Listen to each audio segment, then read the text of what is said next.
I see Revelation as a very pastoral document. We really usually don't see it that way. John is sort of like, yeah, he's a prophet. But he's a kind of a pastor to these churches, and he's aware of what they're going through. And now he has a vision and communicates it to them to help them to make sense of that and respond appropriately. The other piece that really stuck out was the definition of apocalypse, and not only the definition of it, but the purpose of apocalypse as well.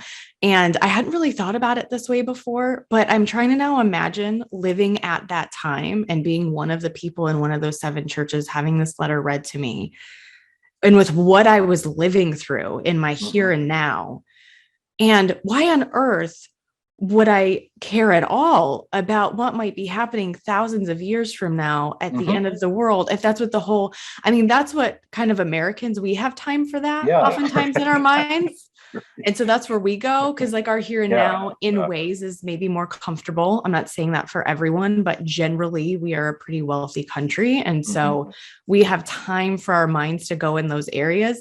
But those people were under severe oppression and persecution. And I don't know that they'd be like, why are you giving us this message? Like, we're trying to survive the day. Right. No, you're exactly right. And that's part of kind of what led me to think about Revelation differently. I just thought, what good would it? You have Christians living in the Roman Empire. Some of them are compromising their faith, and they're about ready to, John tells, like, some of the churches, or Jesus speaks to them through John in chapter 2 and 3, I'm about ready to remove your lampstand. And other churches are suffering persecution, and things are heating up with Rome.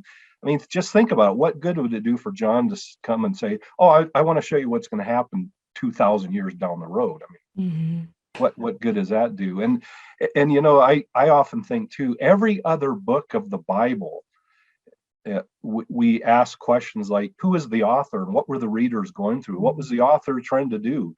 What circumstance? What were the churches in Galatia facing with the Judaizers when Paul wrote the book of Galatians? But then we get to Revelation and we scrap those kind of questions and we start asking, oh, what was John talking about in the 21st century or whatever?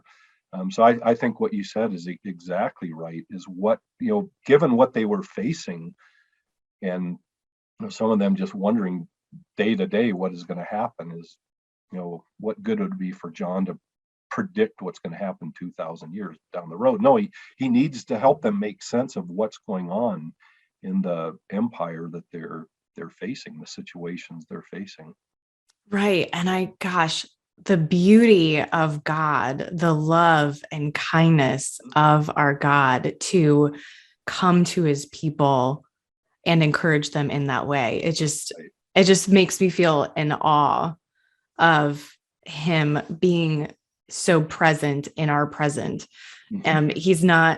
God isn't just thinking about how it's ending and what's going to happen later. He cares about our suffering now. He's like, well, all's well that ends well. It's going to be fine, guys. Just whatever happens. No, he's here with us in our suffering today. And I think it's just, Revelation's a beautiful testament to that. I agree. So for those who maybe have had some twists and turns right out of the gate with Revelation, to whom was the letter actually written? Yeah, I take chapter 2 and 3 very seriously, and that's where you find the 7 messages to the 7 churches.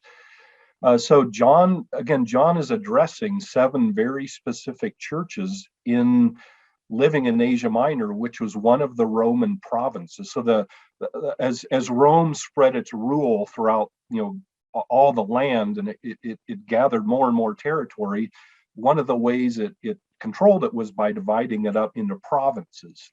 And one of the provinces of the Roman Empire was Asia Minor, and all 7 of the cities and with churches addressed in chapter 2 and 3 were in one of those provinces. It were in the province of Asia Minor, and you can go see all those cities or ruins of them today.